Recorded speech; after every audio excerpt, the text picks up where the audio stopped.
अस्सलामुअलैकुम। आज हम लोगों ने क्लास 7 मैथमेटिक्स की एक्सरसाइज 6.5 को स्टार्ट करना है।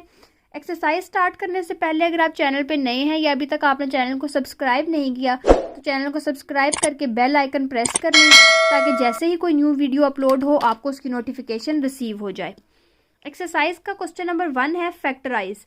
इसमें हमारे पास डिफरेंट पोलिनोमियल एक्सप्रेशंस गिवन है जिनको हमने फैक्टराइज करके सिंप्लीफाई करना है और उनका फाइनल आंसर फाइंड आउट करना है। इसमें हमें फर्स्ट क्वेश्चन में गिवन है एक्स स्क्वायर प्लस एक्स। जब भी हमारे पास कोई फैक्टराइज का क्वेश्चन आएगा तो हमने सबसे पहले ये चेक करना है कि उसमें से कोई टर्म कॉमन आ रही है या नहीं। अब अगर हम इसमें देखें एक्स स्क्वायर प्लस एक्स, दोनों में एक्स मौजूद है तो हम इसमें से एक्स को कॉमन ले सकते हैं। अगर हम एक्स को कॉमन लें, फर्स्ट टर्म में हमारे पास एक्स स्क्वायर है यानी कि 2x है। अगर एक एक्स हम बाहर कॉमन ले लेंगे तो पीछे हमारे पास x बच जाएगा। प्लस एज इट इज़ जब सेकंड टर्म में हमारे पास सिर्फ x है और x को हमने बाहर कॉमन ले लिया, अंदर कुछ भी नहीं बचा, तो हम उसकी जगह पे लिख देंगे 1। तो यहाँ से हमारे पास ये आ जाएगा x इंटू एक्स प्लस 1। इसी तरह सेकेंड टर्म में हमें गिवन है X cube plus x square. अब अगर हम इसमें देखें तो हमारे पास एक्स स्क्वायर दोनों में है। अगर हम एक्स क्यूब को देखें तो फर्स्ट टर्म में एक्स क्यूब है यानी कि एक्स 3 दफ़ा है, लेकिन सेकेंड टर्म हमारे पास एक्स स्क्वायर है यानी कि एक्स उसमें हमारे पास 2 दफ़ा प्रेजेंट है। तो हम इसमें से एक्स स्क्वायर को कॉमन ले सकते हैं। अगर हम एक्स स्क्वायर को कॉमन लेंगे, फर्स्ट टर्म में एक्स क्यूब था, स्क्वायर हमने कॉमन ले लिया तो पीछे हमारे पास सिंगल एक एक्स बच जाएगा। तो यह आ जाएगा X plus as it is X square हमने कॉमन ले लिया, पीछे कुछ भी नहीं बचा तो हम यहाँ पे लिख देंगे 1।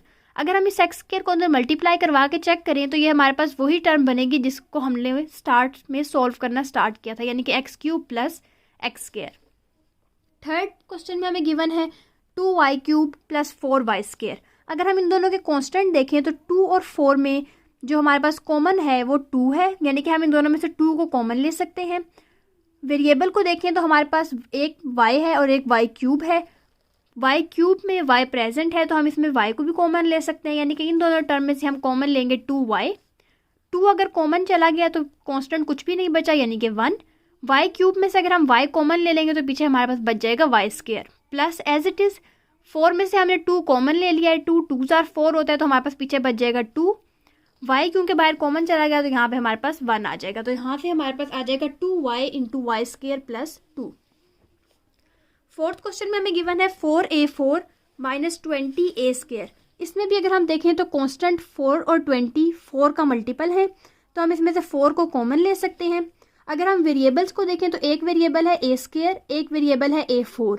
छोटा वेरिएबल a स्क्वायर है जो दोनों में प्रेजेंट है तो यहाँ से हम a स्क्वायर को भी कॉमन ले सकते हैं। तो इन दोनों टर्म में से हम कॉमन ले लेंगे 4a स्क्वायर। फर्स्ट टर्म में से अगर हम 4 को कॉमन ले लें और a स्क्वायर में से a4 में से a स्क्वायर कॉमन ले लें तो पीछे हमारे पास सिर्फ a स्क्वायर बचता है। Minus as it is 20a square में अगर हम 4 कॉमन ले लेते हैं, 5 4 20 होता है, यानी कि हमारे पास नंबर बच जाएगा 5। और a स्क्वायर क्योंकि ऑलरेडी कॉमन आ चुका है तो हमारे पास वेरिएबल की कोई टर्म नहीं आएगी। अगर हम 4a स्क्वायर को 5 से मल्टीप्लाई करें तो हमारे पास 5 4 20a स्क्वायर वापस आ जाएगा। फिफ्थ क्वेश्चन है हमारे पास 2y cube plus 7y square plus y।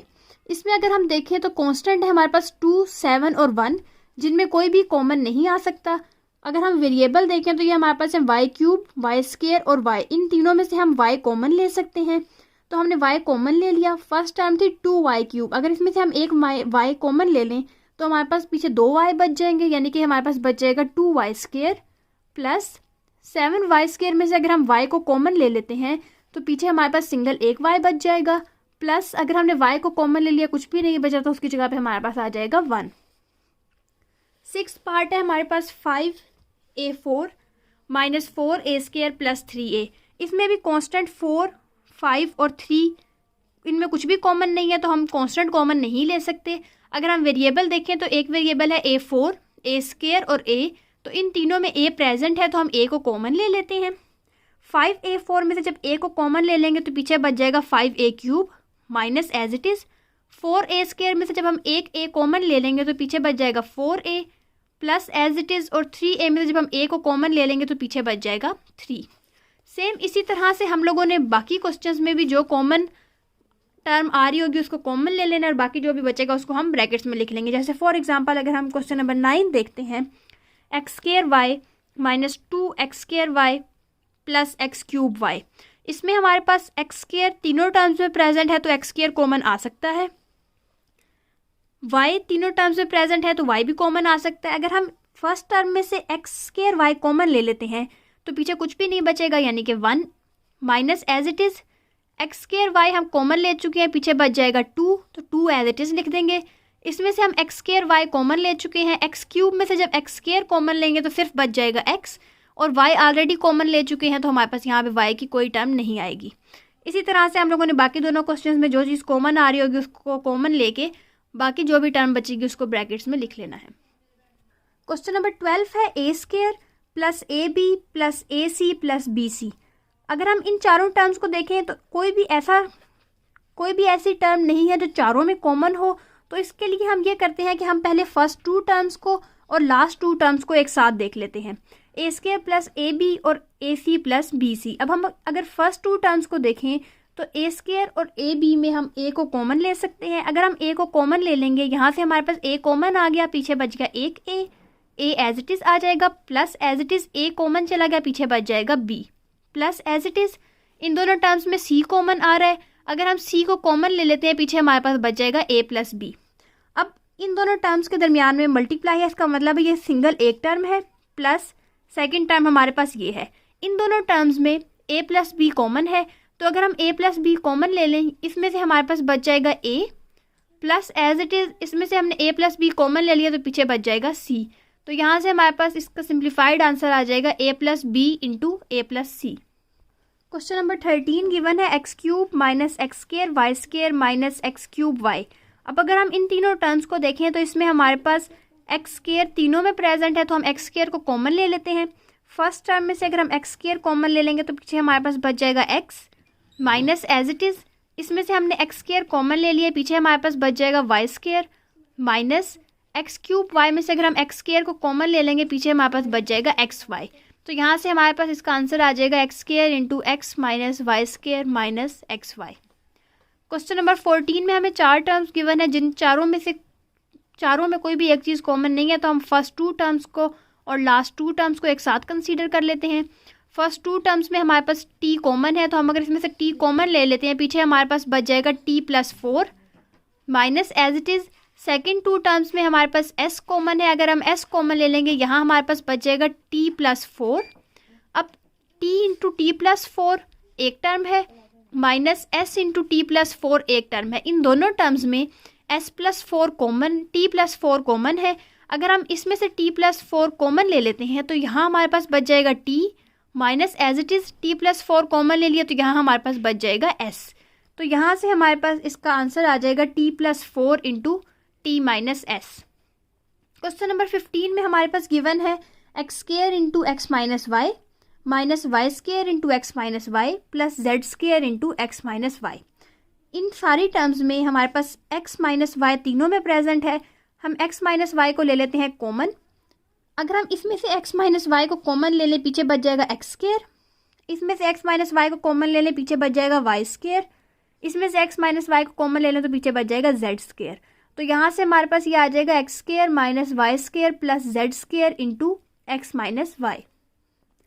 Question number 16 में हमें गिवन है 5x square into X plus Y प्लस 10xy into X plus Y 25xy square into X plus Y.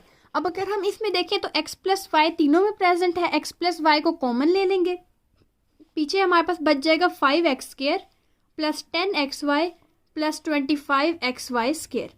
अब अगर हम इन तीनों को देखें तो इन तीनों में अभी भी कुछ कॉमन आ सकता है, 5, 10 और 25 तीनों 5 के मल्टीपल हैं, तो हम इसमें 5 कॉमन ले लेंगे। एक्स स्क्वायर, एक्स वाई और एक्स वाई स्क्वायर में भी हमारे पास x तीनों में प्रेजेंट है, तो x को भी कॉमन ले सकते हैं। यहाँ पे अगर हम 5x इसमें से कॉमन ले लें तो पीछे हमारे पास सिंगल एक x बच जाएगा, प्लस एज इट इज़ 10 में से अगर हमने 5 कॉमन ले लिया है तो 5 2s are 10 होता है, पीछे हमारे पास बच जाएगा 2, x ऑलरेडी कॉमन ले चुके हैं तो y आ जाएगा, प्लस 25 में से 5 कॉमन ले लेंगे तो पीछे बच जाएगा 5, x के ऑलरेडी कॉमन आ चुका है, पीछे हमारे पास बच जाएगा वाई स्क्वायर।